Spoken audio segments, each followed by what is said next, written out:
मैं हूँ लवराज सिंह धर्मशक्तु। मैं हूँ रीना कौशल धर्मशक्तु। पहाड़ की मिट्टी में घुला अपने हिस्से का रंग हूँ। मैं उत्तराखंड हूँ।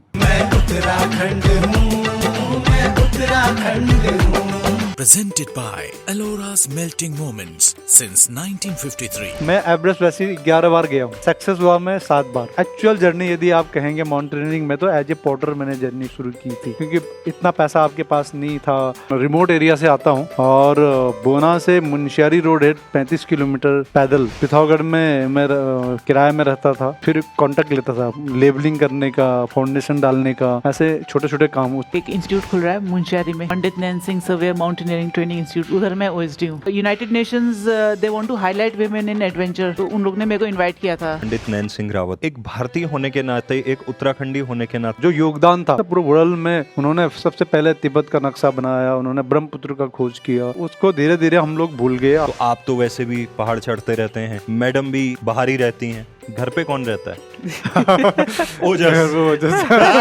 ओजस अभी 10 ईयर का है और वाकई में ये कई बार अकेले रहता है। हाँ। कलाकार बच्चा है। क्या क्या कर लेते हो तुम? Climbing, table tennis, skating, martial art, swimming, ice skating. और तबला कौन बजाता है? डांस ही करते हैं। और ड्रम्स कौन बजाता है? बताइए, आप लोगों ने कहीं कंप्यूटर पे अलग से प्रोग्रामिंग करी है इसकी? I think mix parents, mix different states के हो गए हम लोग। जिंदगी एक खोज है, आप अपने आप को खोज रहे हो और अपने आप को पा रहे हो जैसे जैसे आप ट्राई करते हो। तो खासकर हमारे इंडिया में हम लोग अपने पोतों के बारे में सोचने की कोशिश करते हैं, अपने बारे में कम सोचते हैं, अपने रिस्क उठाते हैं, तो वो फिर जैसे मैं पहुंच गया ऐसे पहुंच जाते हैं। जो रिस्क नहीं उठाते फिर शाम को खाली सब्जी लेके आते हैं। बस वही। सब्जी तो अभी भी लानी पड़ती है। मतलब आज 7 बार माउंट एवरेस्ट चला गया, पद्मश्री हो गए, लेकिन सब्जी तो लानी है। ओहो रेडियो पर मैं उत्तराखंड हूँ। in association with RS Group of Companies, powered by Arogya Dham, the Health City, Dehradun, supported by the Solitaire, Haridwar Bypass Road, Dehradun, banking partner Union Bank of India, style partner Capsons, Rajpur Road, Jharkhand, Dehradun, execution partner Creative Minds. मैं उत्तराखंड हूँ series के दूसरे episode में हमारे मेहमान हैं पिथौरागढ़ जनपद के मूल निवासी, बॉर्डर सिक्योरिटी फोर्स में सेवारत, 7 बार माउंट एवरेस्ट क्लाइंब कर चुके, पद्मश्री से सम्मानित लवराज सिंह धर्मशक्तु। और साथ में है उनकी धर्मपत्नी रीना कौशल धर्मशक्तु, जो कि खुद भी माउंटेनियर हैं, और उनके नाम पर रिकॉर्ड है first women from India to ski to reach the south pole from the coast of Antarctica. आप तो अभी एक बड़ा काम करके आई हैं। तो शुरुआत वहीं से करते हैं, लेडीज फर्स्ट के साथ में। क्या वो बड़ा काम था जिसके बारे में बात कर रहा हूँ? यूएन कुछ हेल्प कर रहा है और वो चाहते हैं कि महिलाएं आगे आएं इस क्षेत्र में, थोड़ा सा बताइएगा please. Actually I am a mountaineer and outdoor educator, और अभी एक इंस्टीट्यूट खुल रहा है मुनस्यारी में, Pandit Nain Singh survey mountaineering training institute, उधर मैं ओएसडी हूँ जी। तो फिर ये मैं 2009-10 में गई थी south pole. I became the first Indian woman to ski from the coast of Antarctica to South Pole. बिल्कुल। And South Pole is in Antarctica. Antarctica दुनिया का सबसे ठंडा क्षेत्र है, और and you know it's the windiest place and the coldest place and the driest place. वहाँ पे ना बारिश होती है ना बर्फबारी होती है। आजकल ग्लोबल वार्मिंग की वजह से थोड़े चेंजेस आ गए हैं, थोड़े बर्फ पड़ने लगी है। वैसे it's 98% covered in snow. जी। तो वैसे में हम लोग -35 के टेम्परेचर में हम लोग ने स्की करके हम लोग साउथ पोल गए थे। तो United Nations they want to highlight women in adventure and those who have gone to polar regions. तो फिर they have this women on poles agenda 2030 and circle of poles एक NGO है जो उनसे connected है यूनाइटेड नेशंस से।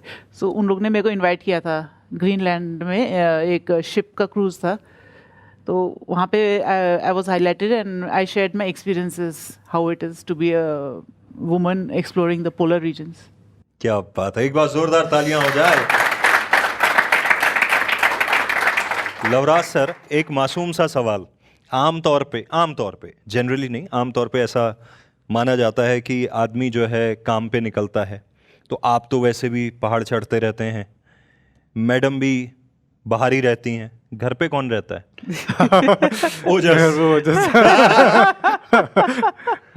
ओजस की उम्र क्या है अभी? ओजस अभी 10 ईयर का है और वाकई में ये कई बार अकेले रहता है। हाँ, ये घर में कई बार जो है ये होल नाइट भी जो है अकेला सो सकता है, और अपना दूध गर्म कर सकता है, अपना इंडिपेंडेंट है। हाँ और साथ में खेलने का इसका अपना टाइम टेबल अपने आप खुद सेट है इसका। हाँ और बचपन से ही ये इंडिपेंडेंट है, जी। तो इसको बहुत ज़्यादा फर्क नहीं पड़ता कि मैं कहाँ जा रहा हूँ, मम्मी किधर जा रही है, तो सारा कुछ ये कर लेता है अपना।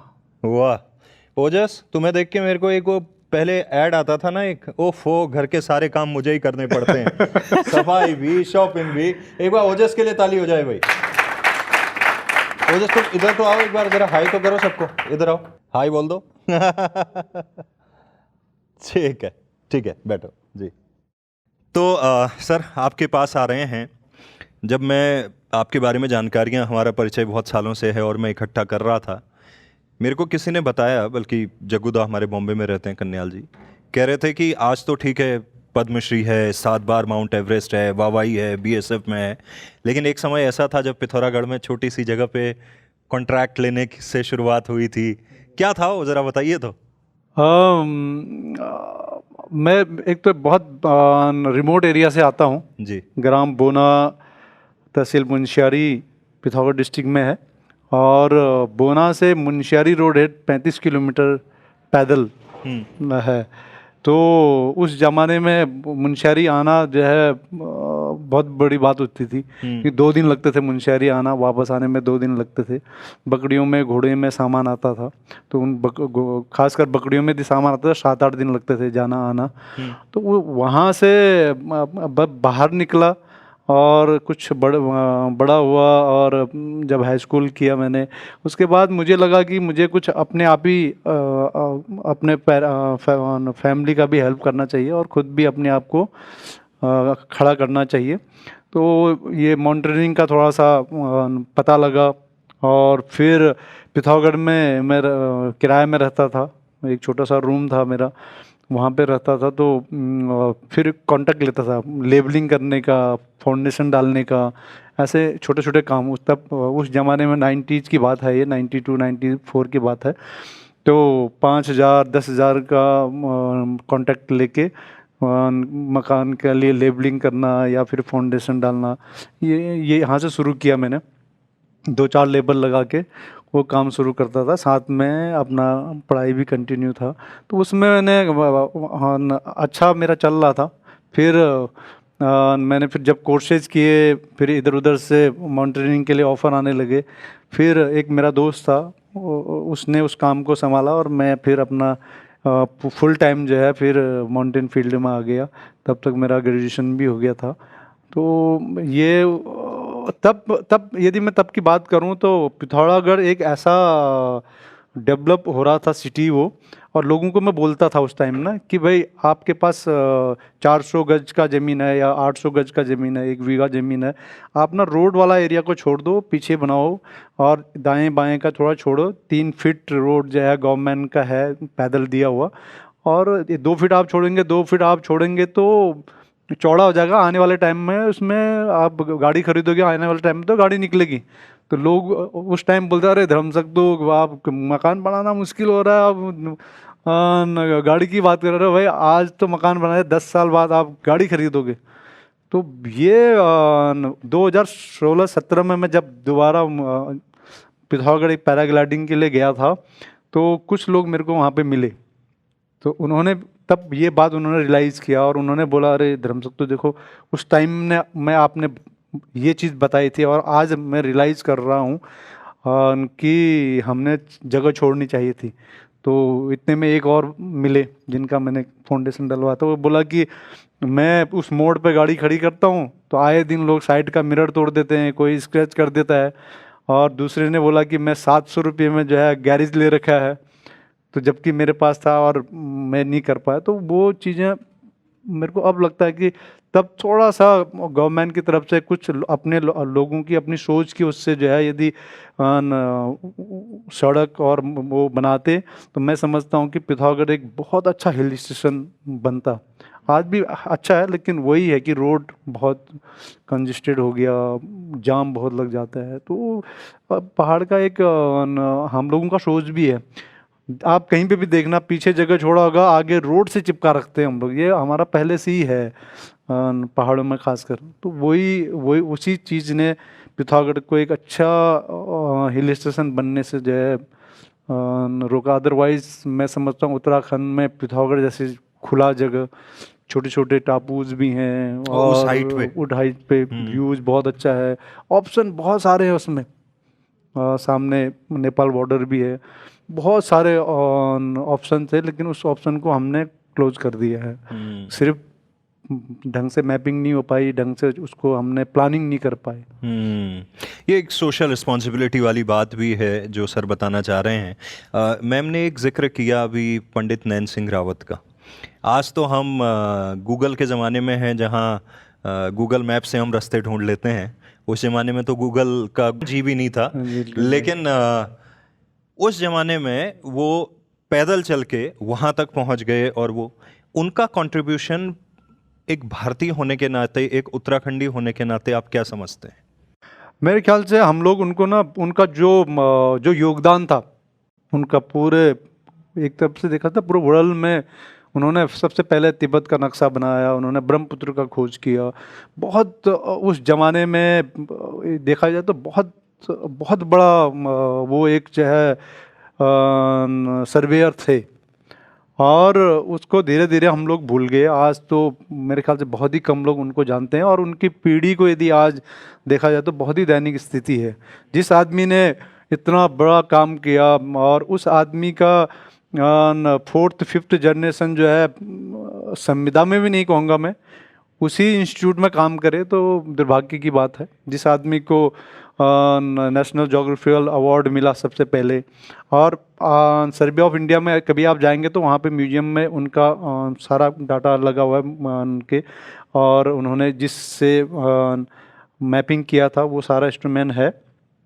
और आज भी बोलते हैं कि बहुत कम वेरिएशन है। आज जो जिस टेक्नोलॉजी से आज मैपिंग होता है, और उस ज़माने में जिस टेक्नोलॉजी से उन्होंने मैपिंग किया था, तो बहुत कम वेरिएशन है बोलते, तो ये अपने आप में एक बहुत बड़ी बात है। पर उसको थोड़ा सा हम लोग भूल गए, और मैं समझता हूँ कि उसको हमें दोबारा जो है उसने जिस हिसाब से काम किया, उसको एजुकेशन में, नए जो बच्चे उभर के आ रहे हैं उनको एजुकेशन के एक पार्ट उसको बनाना चाहिए, उसका एक चैप्टर होना चाहिए उसका, उसने जो योगदान दिया था उस ज़माने में। तो एक मैं समझता हूँ कि वो एक थोड़ा सा हम लोग उसमें पीछे रहे। तो अभी भी वहाँ पर जो उत्तराखंड गवर्नमेंट ने अभी जो पहल किया, और एक बहुत अच्छा इंस्टीट्यूट वो बन रहा है, वहाँ पे बन चुका है, अभी वो शुरू होना बाकी है। हालांकि विंटर गेम वहाँ पर शुरू है, और अभी माउंटेनियरिंग भी शुरू होगा। तो बहुत अच्छा पहल था ये उत्तराखंड गवर्नमेंट का, कि उनके नाम पे जो है एक इंस्टीट्यूट बन रहा है, और वहाँ पे आने वाले टाइम में हज़ारों बच्चे जो है विंटर गेम से जुड़ेंगे, माउंटेनियरिंग एडवेंचर स्पोर्ट्स से जुड़ेंगे। बिल्कुल। तो वहीं पे मैम स्पेशल ड्यूटी पे हैं उसी इंस्टीट्यूट में? हाँ जी, वो अभी बिल्डिंग तैयार हो गई है, अभी बस हमने वहाँ पर स्टार्ट करना है जी। एडवेंचर कोर्सेज, माउंटेनियरिंग कोर्सेज सारे करना है। तो आप वैसे, आपकी पैदाइश दिल्ली की है? नहीं, मैं दार्जिलिंग में पैदा हुई थी। मेरे अच्छा। पापा आर्मी ऑफिसर थे। हाँ। तो दार्जिलिंग उनको पसंद आया, फिर दार्जिलिंग में मैं बड़ी हुई, और पैदा तो मैं हुई थी बरेली में, अच्छा। मेरे मम्मी के घर। हाँ। और सर से मिलना कैसे हुआ आपका? ये मैं पहाड़ पे तो नहीं मिले थे? पहाड़ में ही मिले थे। अच्छा। हाँ जी, ये लेह में मैं किसी एक्सपीडिशन में जा रही थी, और ये वापस आ रहे थे, तो फिर हम लोग के कॉमन फ्रेंड थे, उनके थ्रू मुलाकात हुई थी वहाँ पे। और कई बार मेरे को लगता है ना कि बोलते हैं ना कि जोड़ी ऊपर से बन के आता है करके, तो मेरे को थोड़ा सा, मैं अपने आप में ये मानता हूँ मैं कि ये वास्तव में जोड़ी ऊपर से बन के आता है। इंडियन माउंटेनियरिंग फाउंडेशन धौलाकुआं में है, साउथ कैंपस के पास में, और वहाँ मैं ऑलमोस्ट हर वीक में 4-5 दिन वहीं पे होता था। तो कभी ये भी जबकि आते थे तो हमारी कभी मुलाकात नहीं हुई, इतने सालों से कभी मुलाकात नहीं हुई। तो मैं किसी एक्सपीडिशन से वापस आ रहा था, ये लोग जा रहे थे, तो वहाँ पे IB वाले जो है एंट्री करते हैं ना, जाने और आने वालों का, तो आईबी वाला मेरे होटल में आया, तो उन्होंने मेरा जो वापसी नेक्स्ट डे मेरा वापस दिल्ली आना था, तो एंट्री किया, तो उसने बोला कि फ़लाने होटल में 2 IMF का ग्रुप और आ रखा है, उनके लाइजन ऑफिसरों से भी मेरे को मिलना है। तो मैंने कहा मैं भी शाम को आऊँगा। तो मैं भी शाम को चला गया वहाँ पे। काफ़ी देर मैंने वेट किया, ये लोग कहीं घूमने गए थे, वेट किया तो ये लोग आए नहीं। फिर मैंने कहा छोड़ो अब चल पड़ते हैं वापस। जैसे मैं वापस गेट पे पहुँचा था, ये लोग वहाँ से आ रहे थे। तो जो इनका टूर ऑपरेटर था वो मेरा काफ़ी पुराना दोस्त था, मेरे को नहीं मालूम था कि वो भी यहाँ पे आ रखा है, उसी का ग्रुप है। तो वो फिर मेरे जानने वाले थे, वो तो फिर काफ़ी गले गले मिले और ये वो। और इनके साथ जो एक सेकंड लाइजन ऑफिसर था वो भी अपने उत्तराखंड का ही अरविंद बिस्ट था, तो वो भी मेरे पुराने दोस्त थे। तो हम लोग मिले, फिर उन्होंने बोला चलो कौवा पीते हैं। फिर वो कौवा हुआ पिया, और मेरे ख्याल से इनसे तो मेरी बात भी नहीं हुई, अच्छा। खाली हेलो हाय उतना ही तक ही सीमित था। वहाँ से फिर वो मिलने के बाद जब मैं वापस दिल्ली आ गया, 1 महीने बाद ये भी जब वापस आए, तो फिर हमारी मुलाकात हुई। ये सामान जमा करने आ रखी थी, मैं वैसे गया था, मुलाकात हुई। फिर 1-2 बार और वैसी मुलाकात हुई। तो ऐसे करके हमारे कई मुलाकातें हुई, और आज यहाँ पे पहुँचे उसके बाद। आज यहाँ से यहाँ पहुँच गए। यहाँ पहुँच गए। तो ये इसलिए ऐसा लगता है मुझे ना, जी। तो जोड़ी ऊपर से बन के आता है। आपसे अगर पूछूं, जब पहली दफ़ा आप माउंट एवरेस्ट 92 में 98 में 8 में गए, कितना ठंडा लगता है वहाँ? ये कैसी फीलिंग कैसी होती है पहली बार की? फीलिंग मैंने 89 से मैंने शुरू किया था माउंटेनियरिंग, और उसके बाद मैंने काफ़ी पीक्स किए, कोर्सेज किए। फिर नेहरू माउंटेनियरिंग इंस्टीट्यूट में भी मैं इंस्ट्रक्टर रहा था, उत्तरकाशी में। फिर बॉम्बे से एक टीम जा रही थी एवरेस्ट के लिए, जिन्होंने उस टाइम सुमो जिन्होंने बनाया था, टाटा के कंपनी के जो एम्प्लॉय ने सुमो गाड़ी जिन्होंने बनाया था, वो थोड़ा बहुत माउंटेनियरिंग करते थे, कुछ ट्रैकिंग भी करते थे। तो उन्होंने टाटा को एक प्रपोजल दिया कि भाई हाँ, इसके नाम पे जाए, सुमो के नाम पे हम लोग एवरेस्ट प्लान करते हैं। तो पूरी इंडिया में सुमो घूमी, और इंडियन फ्लैग में जो है सारे स्टेट के चीफ मिनिस्टर, गवर्नर, सबके साइन हाइन करवा के, आम लोगों का भी साइन करा के बहुत बड़ा फ्लैग लेके जाने का प्लान था वहाँ। तो उसको ट्रेनिंग देने का मौका मिला, और फिर उनको ही लगा कि यार कि हमें इनको भी लेके जाना चाहिए, इनका फिजिकल, इनका ट्रेनिंग देने का या व्यवहार जो भी उनको अच्छा लगा, और फिर वो मेरे को साथ में ले गए। तो मेरे लिए वो एक टर्निंग पॉइंट भी था, और बहुत अच्छा मेरे लिए चांस था वो, क्योंकि एवरेस्ट के लिए, एवरेस्ट भी बहुत एक्सपेंसिव गेम है एवरेस्ट जाना अपने आप में, और उस टाइम में खासकर। तो मेरे को वो चांस मिला, और लकीली जो है मैं सबमिट किया मैंने, और 2 लोगों ने हमने सबमिट किया। एक टाटा का सुरेंद्र चौहान था, उसने सबमिट किया, एक मैंने सबमिट किया। तो नॉर्थ साइड से एवरेस्ट चढ़ना वास्तव में काफ़ी मुश्किल है, और उस टाइम में खासकर तब जो है सब कुछ करना पड़ता था, रोप भी लगाना पड़ता था, लोड फेरी करनी पड़ती थी, इक्विपमेंट भी बहुत ज़्यादा अच्छे नहीं थे। तो हमने क्लाइंबिंग की, और 20 तारीख को जो है मैं एवरेस्ट के टॉप में था, 9:30 बजे चाइनीज़ टाइम के अनुसार, चाइना साइड, तिब्बत साइड से गया था मैं, चाइना साइड से।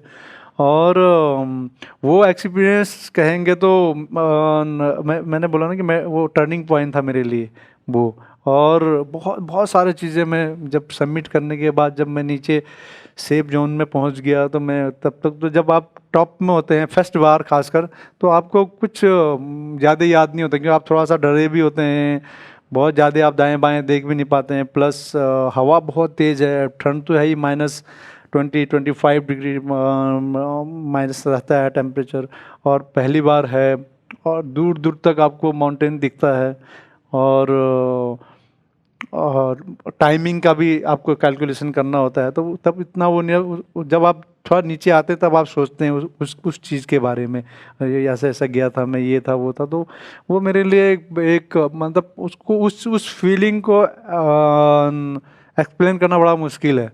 पर जब धीरे धीरे मैं दोबारा 3 बार, कई बार जब मैं गया, तो आप, मेरे को पता है कि कितना टाइम लगता है, क्या लगता है। अब मैं लोगों को बताता हूँ कि भाई फलानी जगह ये होगा, ये होगा। तो अब काफ़ी एक्सपीरियंस हो गया, उस एक्सपीरियंस का मैंने लोगों को जो है सिखाने की कोशिश की, लोगों को बताता हूँ। और आज काफ़ी लोग ऑलमोस्ट एवरी डे 5-6-4 फ़ोन आते रहते हैं मेरे को नए लोगों का। कोई बेसिक कोर्स कर रहा होता है, कोई एडवांस कोर्स कर रहा होता है, वो इंस्टीट्यूट से उनको नंबर मिलता है, वो बात करते कैसे जाऊँ, कैसे करूँ, क्या फ्यूचर है आने वाले टाइम में। तो बड़ा अच्छा लगता है मुझे भी। ये जो माउंटेनर होते हैं और एवरेस्ट जैसी पीक्स पे जाना, मतलब कुछ लोग कहते हैं कि यार हिम्मत चाहिए, दम चाहिए।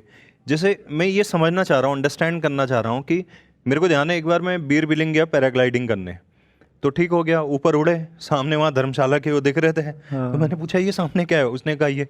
मैंने कहा भाई उतार दे नीचे वो जो। और जब मैं नीचे उतरा 20-25 मिनट में 10 मिनट तक तो उठा ही नहीं मुझे। मैंने कहा मैं जिंदा कैसे आ गया नीचे, और दोबारा मेरी कभी हिम्मत नहीं हुई।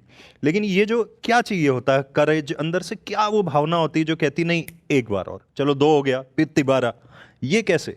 ये यदि मैं इतने सालों से मैं माउंटेनियरिंग कर रहा हूँ, और कई बार अपने आप को मैंने कोसा भी, कई बार अपने आप को कि भाई नेक्स्ट बार बिल्कुल ही नहीं आऊँगा, छोड़ दूंगा ये वो। क्योंकि एडवर्स कंडीशन जब होता है ना, तब आपको बड़ी परेशानी होती है। टेंट लगाना है, ऊपर से हवा चल रही, हाथ ठंडा हो रहा है, अब आपके ये यहाँ पे पूरा जम जाता है, बर्फ़ जम जाता है। आपके एक दाढ़ी है तो उसमें बर्फ़ आइस बनने शुरू हो जाता है, हाथ काम नहीं कर रहा है और ठंड बहुत है। तो ऐसे टाइम में, या फिर आप बहुत ज़्यादा थक गए हैं, फटीगनेस आती है, तो तब बोलते हैं कि नहीं नेक्स्ट टाइम तो नहीं आना है मैंने। और जब वापस अचीव करके आप आते हैं, या अचीव नहीं भी होता है, वो डजेंट मैटर, उसको कोई मैं बहुत ज़्यादा वो नहीं लेता। और जब हम वापस बेस कैंप आते हैं, बेस कैंप से रीपैकिंग करके जब हम रोड एंड में आते हैं, तो फिर लगता है कि नहीं यार नेक्स्ट बार एक प्लान और करते हैं ये अंदर से आता है। और दूसरा पहले पहले ऐसी था, धीरे धीरे मेरा ये रहा कि मैं इन्वायरमेंट से भी जुड़ूं और लोगों को भी जो है इस फील्ड में इंकरेज करूं, और लोग आए इस फील्ड में। और इन्वायरमेंट पे मैंने फिर काम करना शुरू किया, और काफ़ी मैंने गार्बेज कलेक्ट किया, कुछ डेड बॉडीज कलेक्ट किए, कुछ लोगों को इसके बारे में बताया कैसे गार्बेज कलेक्ट करना चाहिए। तो अब उस फील्ड में मैं ज़्यादा इन्वायरमेंट के, क्लाइंबिंग के साथ साथ इन्वायरमेंट को भी मैंने अभी जोड़ा हुआ है। तो हम लोग मैं बीएसएफ में, बॉर्डर सिक्योरिटी फोर्स में, और हमारी बीएसएफ की एक अपनी बहुत अच्छी टीम है जो यहीं डोईवाला में रहती है। और बहुत जल्दी हम लोग मनासलू एक्सपीडिशन जाने वाले हैं, जो वर्ल्ड का 8th हाईएस्ट पीक है। और तो हम लोग जब भी किसी भी एक्सपीडिशन में जाते हैं, वो इंडिया में जाते हैं या नेपाल में कहीं पे भी जाते हैं, तो हमारा एक मकसद रहता है कि हम कुछ पुराने जो एक्सपीडिशन ने छोड़े हुए जो गार्बेज हैं, उसको हम उठा के लाएं और प्रॉपर जगह में उसको रिसाइकलिंग के लिए, या फिर उसको दे लोगों को, गवर्नमेंट को, उसको प्रॉपर उसको डिस्पोज ऑफ करें। तो वो हमारा एक मकसद है। तो उसको आजकल हम लोग कर रहे हैं, और लोगों को भी हम बताते हैं इसके बारे में। मैम, आपने जैसे इनको पूछा है कि what is it that drives you to go to these places, तो इसमें मेरे को लग रहा है कि एक बहुत ही इंपॉर्टेंट चीज़ है वो fun factor has to be there. कि if you are not having fun, अगर आप एंजॉय नहीं कर रहे तो फिर कोई फ़ायदा नहीं उधर जाने का। आजकल बहुत सारे यंगस्टर्स लोग भी बोलते हैं कि हमारे को जाना है इधर, एडवेंचर करना है, एवरेस्ट चढ़ना है, हाई पिक्स। तो फिर मैं तो पहले उनको यही एडवाइस देती हूँ, पहले आप एक बेसिक कोर्स कर लो, पहले आप छोटे मोटे आपके घर के आसपास जो पहाड़ियाँ हैं उनको चढ़ लो, उसके बाद आप डिसाइड करना कि आपने आगे कुछ करना है कि नहीं। ये जो एक डिस्क्राइब कर रहे हैं ना कि उस समय हम लोग basically we are feeling lonely, hungry, angry, tired, ये सब फीलिंग होती है और लगता है कि हम नहीं आएंगे। तो इस टाइप के फन को बोलते हैं टाइप 2 फन। टाइप 2 फन होता है जो कि लगता है कि ये मेरे को रिपीट नहीं करना, अब बस हो गया। लेकिन जब हम उस फन, उसके बारे में जब बाद में सोचते हैं ना, जब ख़त्म हो चुका होता है, तब एक फीलिंग आती है कि मैंने कितना अचीव किया, बहुत मज़ा आया। उस समय बाद में होने के बाद ऐसा लगता है, तो फिर वो आपको वो प्रोसेस फिर से रिपीट करने का मन करता है। एक होता है type 1 fun. Type 1 fun means कि आप पिक्चर देखने चले गए, पिकनिक चले गए, उसमें आपका ना कुछ इन्वॉल्वमेंट, कुछ चैलेंजेस और ये सब नहीं हो रहे। लेकिन जो टाइप 2 फन है, ये आपको, क्योंकि आप फुली इन्वॉल्व हैं उसमें ना, माइंड, बॉडी एंड सोल सब कुछ है, चैलेंजेस हैं, और उसके बाद आप उसको ओवरकम कर रहे हैं। तो वो जो है ना, वो आपको जो हाई होता है ना, उससे वो आपको रिपीट करने का मन करता है बार बार बाद में, चाहे कुछ भी हो जाए। आपके पास ही आ रहा था मैं जो लड़कियां हैं, लेडीज़ हैं, महिलाएं हैं माउंटेनियरिंग और एडवेंचर स्पोर्ट्स में, उनका अभी कितना पार्टिसिपेशन हुआ है? पीछे हमने एक बच्ची को, सविता को खोया। बहुत बार होता है कि जब इस तरह की चीज़ें होती हैं तो शायद पेरेंट्स कहते होंगे देखो हमने मना किया था, या बहुत सारे लोग ऐसे उदाहरणों को ज़्यादा उठा लेते हैं कि देखो ऐसा हो गया तो इनसे कैसे बाहर निकलें जो इस फील्ड में आना चाहते हैं? और अभी क्या रेशियो है अगर मेन वुमेन की बात करें, लगभग कितने आदमी पे कितनी महिलाएं अभी जा रही हैं, इस फील्ड में आ रही हैं? आई मीन एग्जैक्ट रेशियो तो मेरे को नहीं पता, लेकिन मैं इतना तो ज़रूर देखती हूँ जब ये कोर्सेज होते हैं, माउंटेनियरिंग कोर्सेज, एडवेंचर कोर्सेज, तो उसमें गर्ल्स अगर 60 का होगा अगर बैच, तो उसमें गर्ल्स होंगी 15 या 20 होंगी। अच्छा। बाकी बॉयज़ ही होते हैं, ज़्यादातर बॉयज़ होते हैं, लड़कियां लोग कम ही होती हैं। मेरा भी पर्सनली एक दो बार तो मेरे को अलाउ कर दिया था जाने को ये माउंटेनियरिंग कोर्सेज के लिए। फिर बाद में जब मैंने बोला कि इसी में मेरे को थोड़ा और परस्यू करना है सीरियसली, तो फिर उस समय थोड़ा मेरे पेरेंट्स ने भी बोला कि ये कैसा फील्ड है, इसमें क्यों परस्यू करना चाहते हो ना, इसमें थोड़ा मुश्किल भी हो जाएगा, मतलब कि डेंजर भी है इसमें, ऊपर से फिर शादी वादी भी करनी है तो कितना मुश्किल रहेगा। क्योंकि आफ्टर ऑल वो लोग, पेरेंट्स लोग का यही है कि एक अच्छा करियर हो बेटी का और एक अच्छे घर में शादी भी हो जाए, तो उसमें उनको लगता है कि इस टाइप के अनकन्वेंशनल चॉइस है ये ना, तो इसमें थोड़ा मुश्किल रहेगा। तो फिर ये है कि अगर आप कोई सा भी फील्ड, मेरे ख्याल से कोई सा भी फील्ड आप परस्यू करें, लेकिन उसमें आपको आपके पेरेंट्स का, आपके फैमिली का, आपके हस्बैंड, उनको सपोर्ट लेना उनका बहुत ज़रूरी है, तभी आप उसमें काफ़ी आगे बढ़ सकते हैं। और हस्बैंड सेम फील्ड में हो तो बढ़िया हो गया फिर और तो। भी अच्छा है। मेरा खुद अपना एक्सपीरियंस है। मेरे साथ के लोग थे या मेरे से भी सीनियर थे, बहुत अच्छे माउंटेनियर थे और वो बहुत अच्छा कर सकते थे इस फील्ड में, और वो कर भी रहे थे। आफ्टर मैरिज जो है उनके वाइफ ने दबाव डाला कि नहीं अब आप नहीं करेंगे। और कुछ हमारे फोर्स में भी थे जो क्लाइंबिंग में आए आफ्टर मैरिज, उनका भी था कि नहीं अब नहीं जाएंगे आप। तो ऐसा तो कुछ मेरे है। आपके जो बड़े भाई हैं वो भी तो बहुत अच्छा थे। हाँ, वो भी बहुत अच्छे क्लाइंबर थे मेरे भाई साहब, और वो भी बहुत अच्छा कर सकते थे। पर उनका भी आफ्टर मैरिज वही था कि फैमिली की तरफ से प्रेशर आता है कि नहीं नहीं अब हो गया, बहुत हो गया, आप छोड़िए। पर मैं लकी हूँ थोड़ा कि मैंने अभी तक इसको कंटिन्यू रखा है। तो अक्सर है ऐसा, खासकर हमारे इंडिया में, कि थोड़ा सा हम लोग सिक्योर होना ज़्यादा पसंद करते हैं। हम लोग अपने पोतों के बारे में सोचने की कोशिश करते हैं, अपने बारे में कम सोचते हैं। अपने बच्चों के बारे में, बच्चों के दादा दादी लोग जो है अपने बेटे के बारे में इतना नहीं सोचेंगे जितना अपना पोती के बारे में सोचेंगे। तो वो ऐसे होने से तो यार थोड़ा सा हम लोग जो है इनसिक्योर फील करते हैं अपने आप को। इसलिए हम लोग थोड़ा सा कोई बड़ा स्टेप लेने के लिए हम लोग काफ़ी सोचते हैं और फिर वो टाइम निकल जाता है। तो मेरे जो ख्याल लोग से- थोड़ा सा रिस्क उठाते हैं तो वो फिर जैसे मैं पहुंच गया ऐसे ही पहुंच जाते हैं। जो रिस्क नहीं उठाते फिर शाम को खाली सब्जी लेके आते हैं। बस वही। सब्जी तो अभी भी लानी पड़ती है। मतलब हमेशा आदमी नहीं। 7 बार माउंट एवरेस्ट चला गया, पद्मश्री हो गया, लेकिन सब्जी तो लानी है। तो वो इसलिए लाइफ में रिस्क उठाना बहुत ज़रूरी है। और ख़ासकर यंग बच्चों के लिए मैं कहना चाहूँगा कि आज इलेक्ट्रॉनिक बहुत सारे गैजेट हैं, उसको कम करिए, उसको छोड़िए और दूसरे फील्ड में जाइए। आप एडवेंचर फील्ड में जाइए, आप फिजिकल करिए, किसी भी उसमें गेम में जाइए, उस पर ज़्यादा फोकस करेंगे तो आपका हर चीज़ जो है, एक आपका माइंड से लेके आपके बॉडी से लेके हर चीज़ में जो है आप एक अच्छा इंसान बनेंगे। और उसकी तरफ ज़्यादा ध्यान होना चाहिए, न कि ऐसे इलेक्ट्रॉनिक गैजेट के पीछे टाइम वेस्ट मैं समझता हूँ। ये भी नहीं कि मैं ये नहीं कहूँगा कि भाई बिल्कुल ही नहीं देखना चाहिए, ऐसा भी नहीं है। कई बहुत अच्छे इंफॉर्मेशन भी मिलता है, पर एकदम उसी के उसमें न लगें। तो कई बार देखता हूँ मैं बहुत सारी जगह में ऐसे बैठे होते हैं, एक दूसरे से बात ही नहीं करते हैं। हम लोग खुद, हम लोग भी है, लंच टाइम होता है, एक दूसरा हर कोई अपने अपने मोबाइल में लगे हुए हैं। यदि 20 लोग खड़े हैं तो मेरे को लगता है कि 15-16 लोग तो अपने अपने मोबाइल में लगे रहते हैं। तो वो थोड़ा सा कम करके जो है, खासकर यंग जनरेशन के लिए वो ऐसे फील्ड में जाए। मैं ये नहीं कहूँगा कि मेरी तरह आप लोग पूरा ही कंटिन्यू ही जो है एडवेंचर करिए, लेकिन साल में एक बार जरूर करिए। आप कोर्सेज करिए, बेसिक एडवांस माउंटेनिंग कोर्स करिए।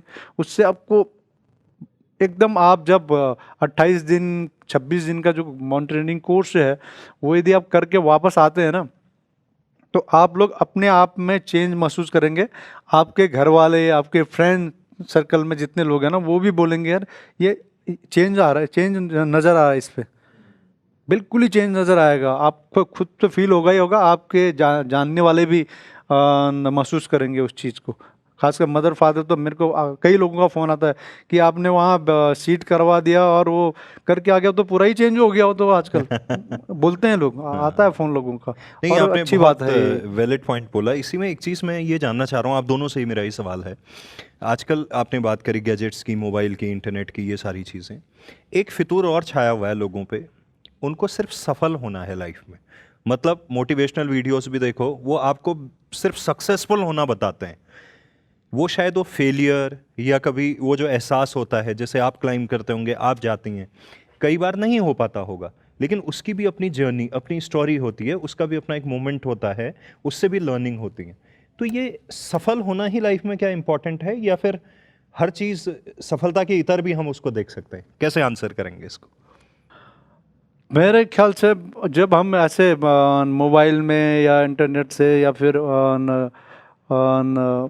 टीवी में देखते हैं ना, तो एक मैं अपना एक्सपीरियंस बता रहा हूँ।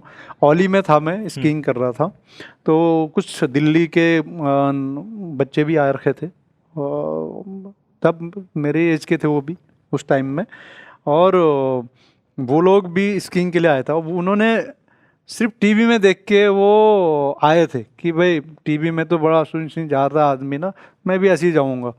और वो लोग भी अब पहुँचे थे और अच्छे फैमिली से थे वो लोग। और जब 14 दिन ख़त्म हुआ, हमारा 14वां दिन जो है, उसी एक लड़का था जिसका माँ बाप दोनों चीफ गेस्ट भी आए थे वहाँ पे।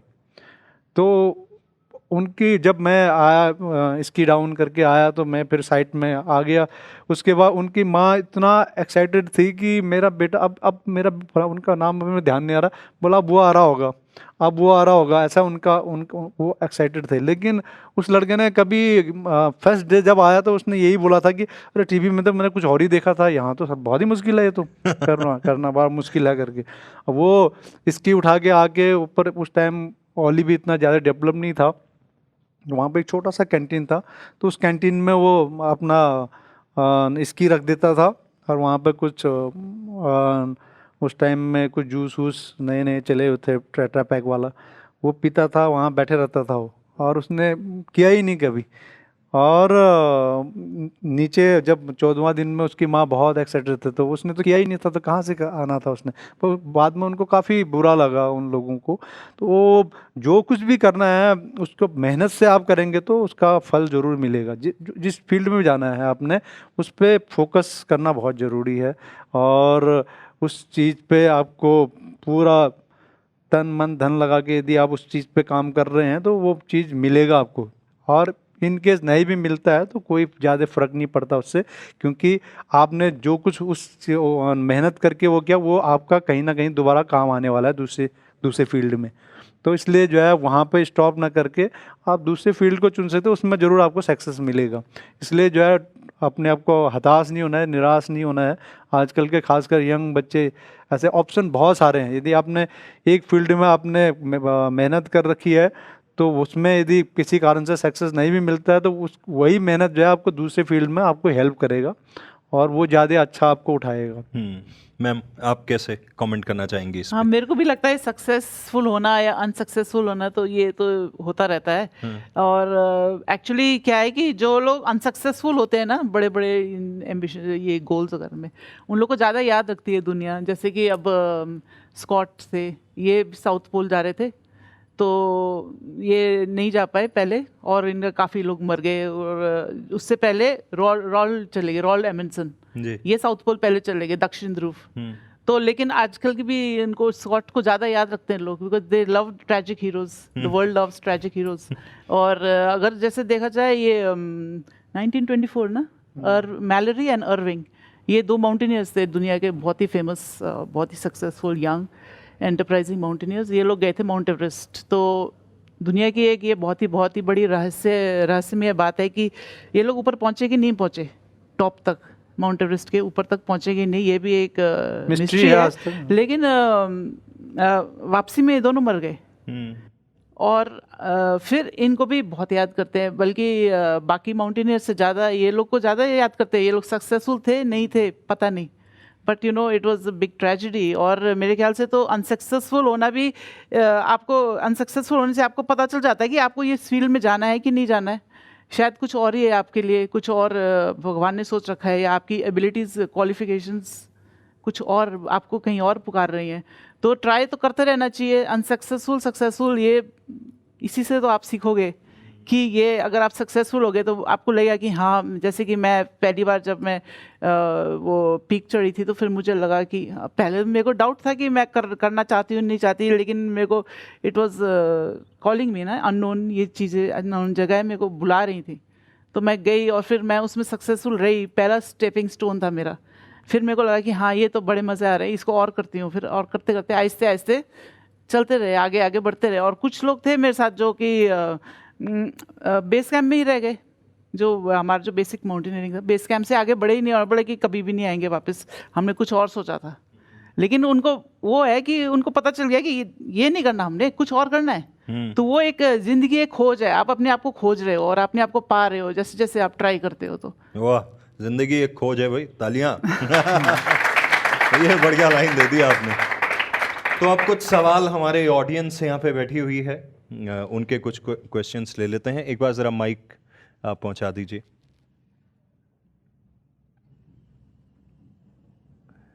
अभिनव जी, आपसे शुरू करें, आइए।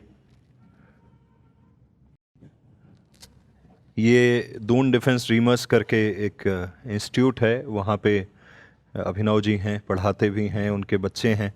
और क्योंकि आप लोग फ़ौज की तैयारी कर रहे हैं और सर तो खुद बीएसएफ में हैं, तो आप लोग पूछिए प्लीज़। हेलो सर, अक्सर वैसे तो मैं पढ़ाते हुए बोलता ही हूँ कि यार हम सिलेबस कर रहे हैं, कोई माउंट एवरेस्ट नहीं चढ़ रहे, और आपने तो 7 बार माउंट एवरेस्ट चढ़ रखा है। तो मेरा सर क्वेश्चन इतना सा है कि बहुत बार मैं बच्चों को देखता हूँ कि वो आ तो गए हैं, तैयारी भी कर रहे हैं, लेकिन बीच में आके वो उनको कहीं लगता है मोरल अब डाउन हो गया है, यार अब शायद नहीं हो पाएगा। ये फेस आपके भी साथ ज़रूर हुआ होगा जिस समय आप माउंटेनिंग या माउंट एवरेस्ट के लिए जा रहे हैं। कुछ चैलेंजेस आए होंगे कि शायद आगे होगा नहीं होगा, तो उस फेज़ को कैसे आप कवर करते हैं, कैसे आप गाइड करेंगे? वह यदि मैं आपको कहूँ तो मैं एवरेस्ट वैसे 11 बार गया हूँ, अच्छा। अलग अलग रूट से, और सक्सेस हुआ मैं 7 बार, है ना। तो उस सक्सेस मैंने मेहनत पूरी उसमें की थी, हर टाइम में मेरी मेहनत थी, और कुछ कारणवश जो है मैं नहीं कर पाया। और 2001 में 99 में मैं चाइना साइड से था एवरेस्ट में, और एक स्टोन आया ऊपर से, उसके कई टुकड़े हुए और एक टुकड़ा मेरे सिर पे लग गया। मैं यहाँ एम्स में एडमिट भी रहा और नहीं हुआ। फिर 2001 में फिर एक नया रूट पे गए हम लोग चाइना साइड से ही, और उस रूट पे आज भी एक वो अनक्लाइम फेस है, ईस्ट रिज, और उसमें हाईएस्ट पॉइंट तक पहुँचे। और कुछ हमारी प्लानिंग, एक तो पहली बार जा रहे थे तो नहीं पहुँच पाए टॉप तक। फिर 2015 में भूकंप आया, कितना बड़ा ट्रेजेडी था। मेरे सामने 19 लोगों की डेथ हुई थी, और सामने भूकंप, वो अवलांच आ रहा था, जो अवलांच के कारण जो है वहाँ पे पूरे बेस कैंप में उस दिन जो है मौत का तांडव था, और 19 लोग तो एक्सपायर हो गए थे वहाँ पे। बाकी कम में 60-70 लोग इंजर्ड थे, जिसमें बहुत सारे काफ़ी ज़्यादा इंजर्ड थे। तो एक डरावना वो था, वो सीन था वहाँ पे। और फिर कोरोना के टाइम में 2021 में फिर मैं एवरेस्ट में था, और कोरोना के कारण वहाँ से वापस आना पड़ा। तो सक्सेस और अनसक्सेस ये तो लगा रहता है, लेकिन कभी विल पावर आदमी का स्ट्रांग होना चाहिए। आदमी को, मैंने बोला ना कि आप जिस उसमें आप काम करना चाह रहे हैं, उसमें आप मेहनत करिए, उसके बारे में आप दिन रात सोचिए। जब मैं एवरेस्ट का प्लान करता हूँ, जिस एक्सपीडिशन का भी प्लान करता हूँ, तो उसके बारे में पूरा सोचता हूँ कि रूट के बारे में, रास्ते के बारे में कैसा होगा, क्या होगा, बी प्लान मेरा क्या होगा। हमेशा आदमी को जो है अपना ए और बी प्लान बना के रखना चाहिए। यदि इसमें मैं सक्सेस नहीं होता, बी प्लान मेरा क्या होगा, उस प्लान पे भी आपको काम करना चाहिए। तो ये मैं हमेशा यही करता हूँ। बी प्लान भी मेरा होता है कि भाई क्या करूँगा मैं, और नेक्स्ट कैसा रहेगा मेरा, किस तरह से मैं काम करूँगा। तो ये हमेशा यंग जनरेशन को अपना बी प्लान भी बना के रखना चाहिए। यदि आप आर्मी के लिए तैयारी कर रहे हैं, किसी कारण से यदि आर्मी में नहीं होता है, तो आपके लिए पैरामिलिट्री भी है ना, आपके लिए स्टेट पुलिस भी है। वो नहीं है तो आपके लिए और ऑप्शन भी है, बहुत सारे ऑप्शंस है, उस पर भी आप कर सकते हैं। लेकिन आपने जब आर्मी के लिए आपने मेहनत किया है कि वो उसका एग्ज़ाम बहुत टफ है, उसमें आपने मेहनत किया, तो दूसरी जगह आप सक्सेस होंगे ही होंगे। आज के डेट में मैक्सिमम सिविल सर्विस की तैयारी कर रहे हैं बहुत सारे लोग। तो जब उनको लगता है कि अब एज भी जाने वाला है, मेरा नेक्स्ट उसमें होने वाला नहीं है, तो वो फट से दूसरे जॉब के लिए जा रहे हैं और उसमें आराम से वो निकाल लेते हैं वो लोग। तो इसीलिए कह रहा हूँ कि आप दिल लगा के करिए, और जिस गोल को आपने पाना, यदि उसमें नहीं भी हो रहा, तो बी ऑप्शन जो आपने रखा उसमें आप 100% सक्सेस रहेंगे। तो मेरा यही मानना है। बढ़िया। कोई और सवाल स्टूडेंट्स में से कोई? एक छोटा सा सवाल मेरा मैम से है। अभी मैम ऐसा हुआ है कि एनडीए में गर्ल्स को भी एंट्री दी गई है, और ये अभी ऐसा हो रखा है कि पेरेंट्स गर्ल्स को डिफेंस के लिए भेजने में उतने सहज महसूस नहीं कर रहे हैं। और आपने तो एक ऐसा करियर चुना, और वो इतने समय पहले चुन लिया, जो शायद ही उस समय काफ़ी चैलेंजिंग रहा होगा। तो आप उन पेरेंट्स को क्या कहना चाहेंगे कि हाँ भाई, थोड़ा भरोसा दिखाइए, गर्ल्स को आगे भेजिए। वो भी फेस जुड़ा हुआ है इंडिया के साथ, कि वो गर्ल्स को इस तरह के जो फील्ड हैं, बॉर्डर लाइन हो गया या कुछ भी अलग हो गया, उसको भेजते हुए थोड़ा अपने आप को सहज महसूस नहीं करते हैं। ऐसे पेरेंट्स के लिए आप कुछ बताओ। हाँ, मेरे ख्याल से तो इंडियन आर्मी में होना it's a matter of big pride है ना, कि इसमें आप अपने देश की सेवा करेंगे, प्लस आपको एक जो करियर मिलेगा वो एक रेगुलर 9 to 5 जॉब नहीं रहेगी। बहुत इंटरेस्टिंग रहता है, आपको कई चीज़ें करनी पड़ती हैं उसमें, एडवेंचर भी करना पड़ता है, ऑफिस का काम भी करना पड़ता है, हर चीज़ जैसे कि आपका जो इक्विपमेंट्स वगैरह ये सब कुछ चेक करना पड़ता है। तो लाइफ बहुत इंटरेस्टिंग रहती है, और इसमें आपको आगे प्रमोशंस के चांसेस बहुत हैं, और आपके बढ़ने के चांसेस बहुत हैं। तो मेरे ख्याल से तो इंडियन पेरेंट्स को इसमें इनकरेज करना चाहिए अपने बेटी को, क्योंकि जो कॉन्फिडेंस जो उनमें आ जाता है ना, और जो उनकी जो अलग से जो पर्सनैलिटी दिखती है, they stand out, they are outstanding. वैसे तो मेरा भी शौक था एक बार कि मैं भी जाना चाहती हूँ, लेकिन फिर कुछ क्वालिफिकेशंस बहुत हाई थी जब पहली बार उन्होंने इसमें डिफेंस में लेडीज़ लोग को रखा था, तो बहुत क्वालिफिकेशंस मांग रहे थे। तो उस हिसाब से मेरी क्वालिफिकेशंस नहीं बैठती थी।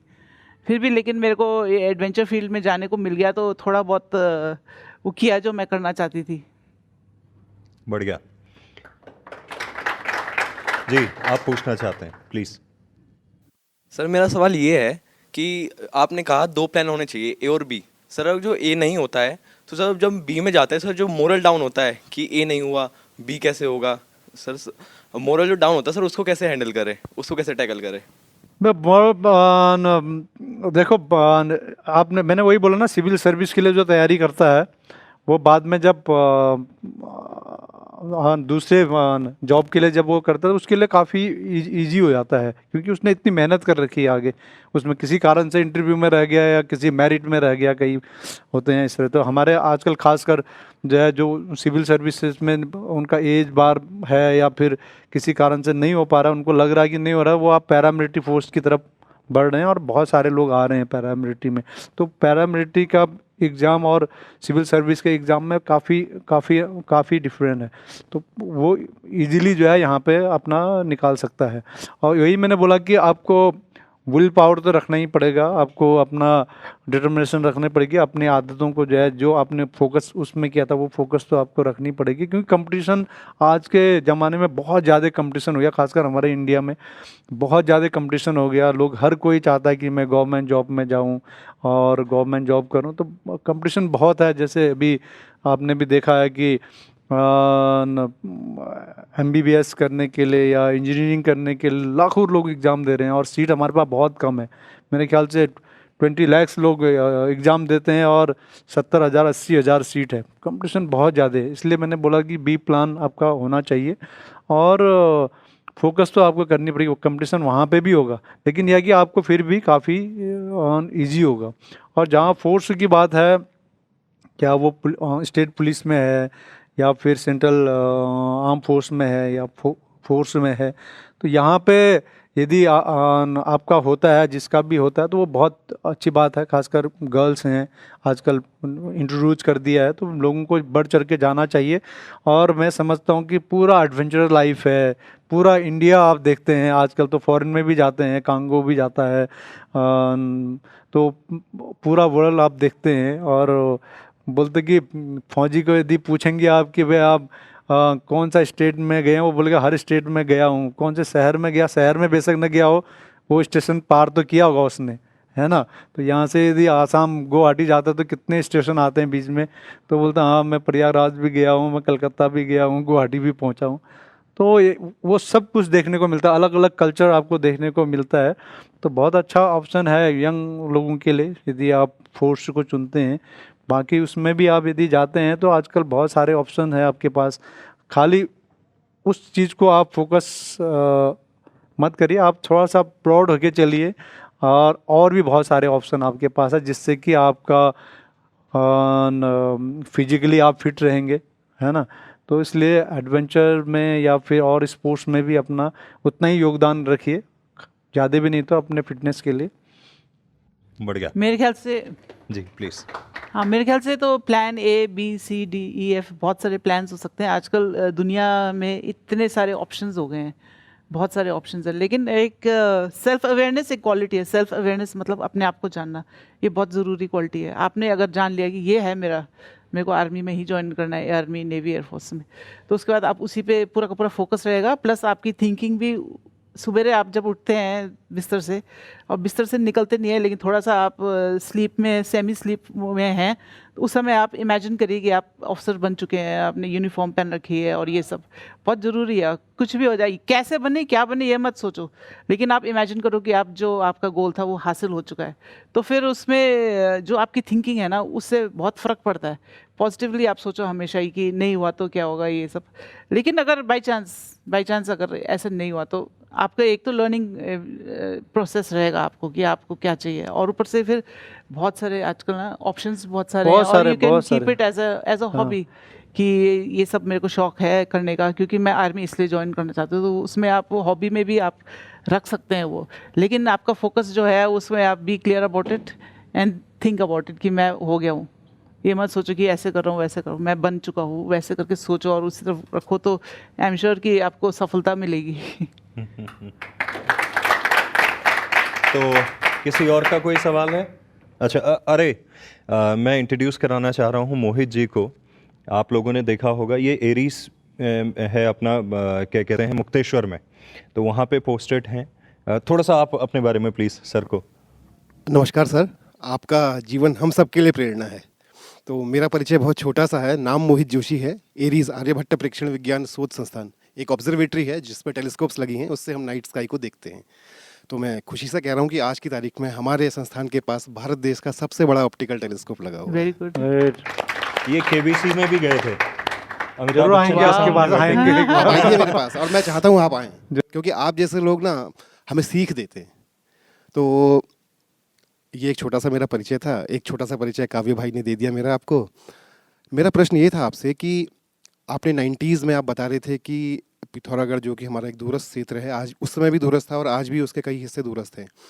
उस समय का जो वहाँ का युवा का जीवन था, उसकी सोच थी, और आज लगभग 25-30 साल बाद जब आप उस क्षेत्र को देखते हैं, क्या बदलाव देखते हैं आप क्षेत्र में, और क्या बदलाव आप युवा की मानसिक स्थिति में देखते हैं? थोड़ा अगर आप बताएं तो।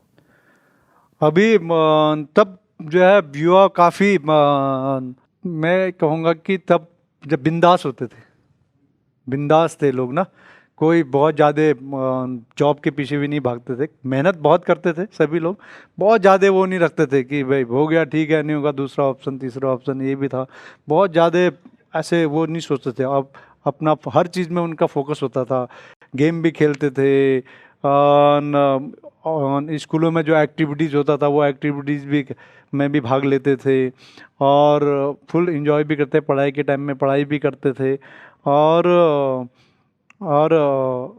जैसे मैं बोल रहा, मैं कॉन्ट्रैक्टर का काम भी किया। फिर मैं यदि एक्चुअल जर्नी यदि आप कहेंगे माउंटेनियरिंग में, तो एज ए पोर्टर मैंने जर्नी शुरू की थी माउंटेनियरिंग फील्ड में। सबसे पहले मैं एज ए पोर्टर गया था, हाई एल्टीट्यूड पोर्टर के रूप में क्लाइंबिंग के लिए, क्यों मेरा इंटरेस्ट था वो। इसलिए मैं, क्योंकि इतना पैसा आपके पास नहीं था और किसी टीम को ज्वाइन करने के लिए, क्योंकि उसमें बहुत खर्चा आता है। तो स्टार्टिंग मैंने कहा चलो मैं पोर्टर से शुरू करता हूँ। तो पोर्टर का काम किया मैंने, 25 किलो उठा के चलता था। फिर जाके उनको बोलता है कि मेरे को भी क्लाइंबिंग करनी है आप लोगों के साथ, तो मैं आप लोगों का हेल्प भी करूँगा। तो मैं आफ्टर सामान पहुंचा के किचन में उनका हेल्प भी करता था, किचन में भी जो है हेल्पर का काम कर लेता था। तो उनको अच्छा लगता, क्योंकि जब टीम जा रही कोई टीम, तो ये पूरा टीम गेम है सारा, एक दूसरे से काम करके ही जो है आप अचीव करते हैं। तो मेरा काम देख के लोग खुश थे कि यार देखो ये सामान उठा के भी जाता है, टेंट भी लगाने में हेल्प करता है, किचन में भी चाय बनाने में, खाना पकाने में, क्योंकि जबकि वो मेरा काम नहीं है, पर मैं उस वहाँ पे भी उनका हेल्प करता था। और टाइमली जो है हम लोग आगे निकल जाएं, खासकर मॉर्निंग टाइम में जल्दी करना होता है किसी कारण से। उस टाइम स्टोव होते थे, कैरोसिन इतना अच्छा नहीं आता था, स्टोव ज़्यादा तक काम नहीं करता था टाइमली, तो लेट भी हो जाते थे। तो एक बंदे का कंट्रीब्यूशन बहुत बड़ा रहता था। तो लोग पसंद करते थे, लोग फिर लोगों को रिकमेंड भी करते थे, अरे वो फलाना आया उसको ले जाओ साथ में। तो ऐसे करके भी मेरी डिमांड बढ़ी थी। तो बेस्ट बार जो एवरेस्ट एक्सपीडिशन जो 1998 में मैं जब मेरे को मिला था, वो मेरे काम की वो था वो कि भाई ये तो यार ट्रेनिंग भी दे रहा है, किचन में भी काम कर रहा है, व्यवहार भी बहुत अच्छा है। तो उन्होंने मेरे को रिकमेंड किया, अदरवाइज मेरे को नहीं लेते। और यदि पिथौरागढ़ की बात करूं, पिथौरागढ़ में मैं अब घर जाते समय जाता ही हूँ। और यदि 2016-17 में मेरे को 10-12 दिन बैठने का मौका मिला वहाँ पे, पैराग्लाइडिंग के लिए मैं गया था। तो मैं भी थोड़ा बहुत पैराग्लाइडिंग करता हूँ। तो मैं गया था तो मेरे को बहुत ज़्यादा वहाँ पे चेंजिंग नज़र आया। एजुकेशन के हिसाब से देखें तो बहुत अच्छा जा रहा है, क्योंकि तब जो है इतना ज़्यादा स्कूल नहीं थे, इतने अच्छे स्कूल नहीं थे, गवर्नमेंट स्कूल होता था। तो आज के डेट में यदि वैसे बोलें तो बहुत अच्छा इंग्लिश वहाँ पे लोग बच्चे बोलते हैं, एजुकेशन का बहुत अच्छा है। लेकिन जो एक स्ट्रॉन्ग माइंड जो होता है ना, वो उसकी कमी नज़र आता है मेरे को। और कुछ दूसरे फील्ड में गलत लाइन पे लोग चले गए हैं। आजकल सोशल मीडिया का ज़माना है, कुछ ड्रग्स की तरफ काफ़ी मेरे को, इवन मुंशियारी में भी मैंने देखा अभी काफ़ी अचानक ही हुआ ये, अचानक ही 2-4-5 साल में ये अचानक ही दिखने को मिला है हमें। पहले ऐसा कभी भी नहीं था। और अब काफ़ी बच्चे, छोटे छोटे बच्चे दिखते मेरे को। अभी एक क्या मैं कई एग्जांपल दे सकता हूँ जिनको मैंने देखा जो बहुत अच्छा कर रहे थे और गवर्नमेंट जॉब में भी थे, अच्छे जॉब में, इंजीनियरिंग करके अच्छे पोस्ट में है, लेक्चरर भी हैं, वो छोड़ के आ गए, उस फील्ड में चले गए, गलत लाइन पे चले गए। तो इसके लिए थोड़ा सा हमारे जैसे आपका एनजीओज है, ऐसे एनजीओज के थ्रू गवर्नमेंट और थोड़ा सा जो सोशल लोग हैं इनके थ्रू जो है अवेयरनेस लाने की ज़रूरत है, इस फील्ड में कंट्रोल करने की ज़रूरत है। आजकल पहाड़ों में थोड़ा सा मेरे को ये चीज़ें चेंज नज़र आ रहा है। तो ये इसका मेन कारण भी है कि आजकल सोशल मीडिया बहुत ज़्यादा एक्टिव है, उससे भी लोग इस फील्ड में ज़्यादा जाने की कोशिश कर रहे हैं। इजी आदमी इजी चीज़ ढूंढ रहा है आजकल ना, इजी शॉर्ट वे जो बोलेंगे ना, वो ज़्यादा उसकी तरफ जा रहे हैं। तो एजुकेशन में भी जो है बहुत ज़रूरी है कि हमें इस तरह से बीच बीच में मोटिवेशनल टॉक रखना चाहिए, खासकर एजुकेशन फील्ड में जो भी काम कर रहे हैं। स्कूलों में अच्छे मोटिवेशनल लोगों को लाना, अच्छे खिलाड़ी जो हैं, जैसे अभी वर्ल्ड में जो है खेल के आया है, गोल्ड मेडल लेके आ रखा है नीरज चोपड़ा, ऐसे इस टाइप के खिलाड़ियों को, इस टाइप के लोगों को लाके बच्चों को मोटिवेट करें तो मेरे ख्याल से लोग अच्छे दिशा में जाएंगे। और सबसे बड़ी बात है कि आज गेम की तरफ भी जो है रुझान होना चाहिए स्कूलों का। आजकल बहुत सारे स्कूल हैं जिनके पास ग्राउंड ही नहीं है, तो वो भी एक कारण है ग्राउंड में खेलेगा बच्चा तभी थोड़ा थकेगा तो नींद आएगी। अब ग्राउंड में है ही नहीं, कोई एक्टिविटीज ही नहीं है, तो नींद कहाँ से आना, फिर वो उसी में जाएगा, मोबाइल में, सोशल मीडिया में। तो इसलिए फिजिकल वर्क भी बहुत ज़रूरी है। बिल्कुल। तो अब ऐसा करते हैं, बहुत देर से एक छोटा सा बच्चा यहाँ बैठा हुआ है जिसमें मेरी कम से कम 1 घंटे से नज़र है और उसकी मोबाइल पे नज़र है, और वो सोच रहा है ये बात किसकी हो रही है। ओजस, क्या लगता है किसकी बात हो रही है? आ जाओ, एक बार आ जाओ मम्मी पापा के बीच में, आओ आओ। मैं आप लोगों से इसको, ये बड़ा कलाकार बच्चा है, कोई नहीं, मोबाइल भैया को दे दो, आ जाओ। मैं चाहता हूँ इसको मैं आपको इंट्रोड्यूस कराऊँ ताकि 10-20 साल बाद जब ये लाइफ में कुछ जलवा कर देगा आप कहोगे यस हम जानते हैं इसको। मैं गारंटी दे रहा हूँ ना इसकी। आ जाओ, बैठो वहाँ, बैठो बीच में, इसको माइक दे दो यार, वो आओ। तो ये लवराज सर और इना मैम का बच्चा है। अब ओजस अपने बारे में बताएगा ये क्या क्या नहीं कर पाता है। अच्छा, अब वो बता दो कि क्या क्या कर लेते हो तुम। क्या क्या कर लेता हूँ? हाँ बोलो। अगर मार्शल आर्ट्स, हाँ, टेबल टेनिस, क्लाइंबिंग, स्केटिंग। अच्छा जोर से बोलो एक बार, शुरू से बोलो। हाँ हाँ। Climbing, table tennis, skating, martial art और स्विमिंग और आइस स्केटिंग एक्सेट्रा। और तबला कौन बजाता है? तबला बजाता हूँ। और डांस कौन करता है? जोर से। डांस ही करता हूँ। और ड्रम्स कौन बजाता है? ड्रम्स तो नहीं।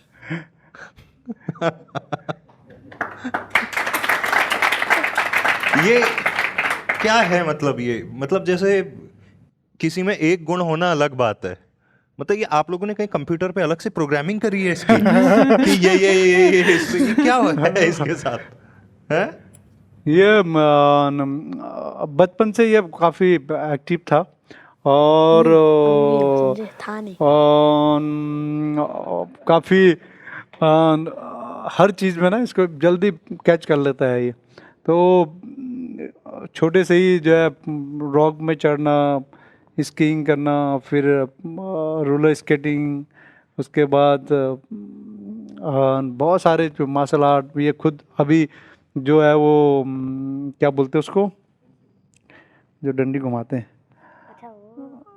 बहुत अच्छा ये मैं देखा था मैंने फेसबुक पे उसको कर सकता है मार्शल आर्ट के साथ।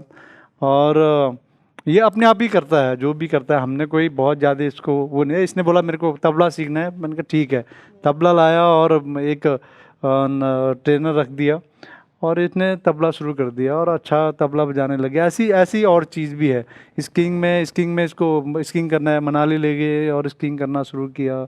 मार्शल आर्ट के लिए इसने बोला मेरे को मार्शल आर्ट करनी है, मार्शल आर्ट का टीचर से इंट्रोड्यूस कराया और अच्छा मार्शल आर्ट भी कर लेता है। तो वो बड़ा जल्दी पिकअप कर लेता है। वैसे आज ही बल्कि यहाँ आने से पहले मैं इसको लेके गया था टेबल टेनिस खिलाने, तो वहाँ पे भी जो इसके कोच हैं वो भी किसी और पेरेंट्स के उसको बोल रहा था कि इस लड़के को देखना आने वाले 1-2 महीने के अंदर जो है ये यहाँ पर सबको कर देगा, ये पीछे कर देगा। इसका जो सोचने का तरीका है, बॉल को किधर डालना है, वो ये बहुत ज़्यादा फास्ट कर सकता है, वो उनका बोलना था। तो ये एक तरफ से इसका अपना वो है। हमने बहुत ज़्यादा नहीं है, पर पेरेंट्स को कोशिश करनी चाहिए। जैसे मैं कह रहा हूँ कि पेरेंट्स को अपने बच्चों को टाइम देना चाहिए और जो हम दे रहे हैं इसको। मेरे ख्याल से, हाँ जी, मेरे ख्याल से जब ये लॉकडाउन था और पहले भी हम लोग को ऑप्शंस देने चाहिए अपने बच्चों को। ये स्कूल से आए, फिर तैयार मतलब चेंज किए कपड़े, लंच वंच करके, फिर उसके बाद या तो फ़ोन में घुस गए या फिर लैपटॉप में घुस गए या टीवी देखने लगे। तो हम ऑप्शंस देंगे उनको कि ठीक है, आने के बाद में इतने बजे से इतने बजे ये क्लासेस हैं, या फिर मार्शल आर्ट्स रहेगा, फिर तबला रहेगा। तो हम लोग ने भी अपनी तरफ से कोशिश करी कि ये थोड़ा बिजी रहे ताकि इसका ध्यान उस तरफ नहीं जाए, क्योंकि ये तो एक नेचुरल टेंडेंसी है कि जो इजी चीज़ है, जो सामने अवेलेबल है ना, उसमें मज़ा भी आता है देखने के लिए ना। टाइप 1 फन, जैसे मैंने कहा था, टीवी देख रहे हो, उसमें ज़्यादा कोई चैलेंज नहीं है, देख रहे हो बस, और उसी में ढल गए आप, तो फिर वो थोड़ा मुश्किल है। तो फिर आपको एज अ पेरेंट आपको ये ऑप्शन देना बहुत ज़रूरी है बच्चे को, कि थोड़ा आप टाइम दे रहे हो और प्लस ये ऑप्शन दे रहे हो कि हम लोग ना भी हो तब भी इसकी क्लासेस हैं तो इसको तो करना ही पड़ेगा। तो और उसमें फिर इसका डेवलपमेंट भी होता है। और एक और चीज़ मैं बताना चाहूँगी कि I think mix parents, mix breed है ये, मिक्स ब्रीड डिफरेंट स्टेट्स के हो गए हम लोग, तो उससे ना मैं जितना दूर के रहे ना उतना अच्छा रहता है ऑफ स्प्रिंग के लिए, मतलब जो बच्चे होते हैं तो उनका थोड़ा मिक्स ब्रीड में ठीक रहता है। अभी तो इसके बाल कटे हुए हैं, 3 साल पहले जब ये जस्टिन बीबर लुक में था अपने हाँ रात को इसने जो डांस किया है वहाँ, बाप रे बाप। याद है तुम्हें टेरेस पे है जब फर्स्ट टाइम मिले थे हम? बहुत जबरदस्त है ये, इसको इसकी शक्ल उतार लो आप लोग हैं। ये तो अभी नेक्स्ट क्या है, नेक्स्ट और क्या सीखना है, और किस में मन लग रहा है आजकल? अभी ये अभी बोलता है कि जैसे अभी मार्शल आर्ट का कुछ दिनों से वो इसका सर जो है वो थोड़ा बिजी है, तो अभी 3-4 दिन पहले बोल रहा था कि नहीं अब ना उसको बुला दो, मार्शल आर्ट वाले को बुला दो। तो ये खुद भी इंटरेस्टेड है हर चीज। क्लाइंब वगैरह, रस्सी वगैरह पेड़ पे चढ़ जाता है। एक दिन मैं देख रहा है इसका वो जो ये होते हैं छोटी रिवर होती है ना, उसमें काई लगती है, तो ऐसे मूंछ बना रखी इसने, उससे दाढ़ी बना रखी अपने, ऐसे घूम रहा है। तो बड़ा उस तरह का है। जैसे हमारे बीएसएफ में ऑब्स्टिकल बने हुए ना, फोर्स के लिए ऑब्स्टिकल बने हुए हैं, दीवार लगा हुआ है, गड्ढा है, मंकी रोप लगे हुए हैं, वर्टिकल रोप लगा हुआ है, सब कर देता है ये। मतलब जो हमारे जवान भी देखते हैं कि खासकर वॉल है जो, उसको अच्छे खासे पार नहीं कर पाते हैं, ये आराम से पार कर देता है उसको। वर्टिकल रोप में जाके मंकी क्रॉलिंग करके उस साइड से नीचे उतर जाता है, और वो भी बहुत फास्ट। तो वो सब जितने भी फोर्स का जो एक्टिविटीज़ है फिजिकल का, वो सारा ये आज ही जो है कंप्लीट कर देता है बहुत फास्ट। तो घर में आपके इसके चक्कर में कभी झगड़ा तो नहीं होता कि मतलब जैसे होता है ना, जैसे एक व्यक्ति हो, अब आप दोनों तो माउंटेनियर हैं, एडवेंचर स्पोर्ट्स वाले हैं, कि आपने कहा बाप पे गया है, उन्होंने कहा माँ पे गया है, झगड़ा तो नहीं हो जाता? ऐसा नहीं है, पर इसका नेचुरल टैलेंट है। जैसे वो मैं बता रहा हूँ कि ऑब्स्टिकल जितने भी है ना, ये खुद करता है, हमने कभी नहीं सिखाया इसको, या इसने थोड़ा बहुत देखा होगा वहाँ पे हमारे कैंपस में करते हुए, और ये खुद ये कर लेता है, कोई ट्रेनिंग नहीं। खासकर वर्टिकल रोप में तो टेक्निक चाहिए पूरा ही, और मंकी क्रॉलिंग के लिए भी टेक्निक चाहिए। ये टेक्निक इसको कहाँ से इसने खुद ही लिया, monkey है। खुद ही वो कर लेता है। और चलो थैंक यू एक बार ओजस के लिए तालियां। आ जाओ आप इधर बैठो, हैं माइक भी ले जाओ। हो गया तुम्हारा आज का, हो गया। अभी फिर बुलाएंगे तुम्हें 2-4-5 साल में। ठीक है। तो सर ये छोटी सी कोशिश थी ताकि आप लोगों की लर्निंग जो आप लोगों ने लाइफ में अचीव किया है, उस नॉलेज को यहाँ बैठी ऑडियंस और हमारे ओहो रेडियो और सोशल मीडिया हैंडल्स के ज़रिए हम और ज़्यादा लोगों तक उसको पहुँचा पाएँ। तो आपको हमारे शो पे आके, और ये पहली बार हम इतना फॉर्मली बात कर रहे हैं, बाकी तो हम मिलते रहते हैं। बिल्कुल बिल्कुल, तो बिल्कुल। कैसा लगा? बहुत अच्छा लगा। और अब ओहो रेडियो आ गया, फिर ये तो एक तरफ से जाकर उत्तराखंड का पहला आपने इतना बड़ा पहल, आपने इतना बड़ा रिस्क, देखो एक तरफ से देखा जाए, मैं बोल रहा था ना रिस्क उठाना पड़ेगा आपको, सक्सेस अनसक्सेस को उसको भूल जाइए, रिस्क उठाना बहुत ज़रूरी, वो काम आपने किया और आज आप अचीव कर चुके हैं। अब आज ओहो रेडियो को बहुत सारे लोग सुनते हैं, देखते हैं, यूट्यूब में भी आता है, कई लोगों को भी मैंने उसके बाद आपके ओहो रेडियो का डिस्कस करते हुए भी सुना, इवन बाहर के लोगों को भी। तो एक बहुत अच्छा आपने ये पहल रखा और मैं समझता हूँ कि ये आगे बढ़ते रहे, और बहुत खुशी हो रही है आज यहाँ पे आके इतने लोगों से मिलने का मौका मिला, और प्लस आपके वो रेडियो के थ्रू जो है लोग हमारे कुछ जो सोच है वो लोग अडॉप्ट करेंगे और हमें भी जानेंगे। Thank you ma'am. आपसे पहली बार इस तरह से मुलाकात है, मेरे ख्याल से 1-2 बार वैसे मिले थे। आपका अनुभव कैसा रहा मैं उत्तराखंड हूँ सीरीज में बात करके हमारी ऑडियंस के जी साथ? ये ओहो रेडियो का मैं उत्तराखंड हूँ जो सीरीज़ है, ये I think it's a very good initiative. तो हम लोग अपने आप को अपने स्टेट्स के जो लोग हैं जिन्होंने कुछ अचीव किया है उनके बारे में जान पाएंगे, एंड आई थिंक कि उसमें आपने हम दोनों को बुलाया। It's a big privilege and an honour to be here with you Kavya. Thank you so much, we really enjoyed. उसको भी तो बुलाया था। ओजस तुम्हारे लिए मैंने अलग से बोला था, ये नहीं ला रहे थे, मैंने कहा उसको लेके आना। मैं उत्तराखंड हूँ, मैं उत्तराखंड हूँ।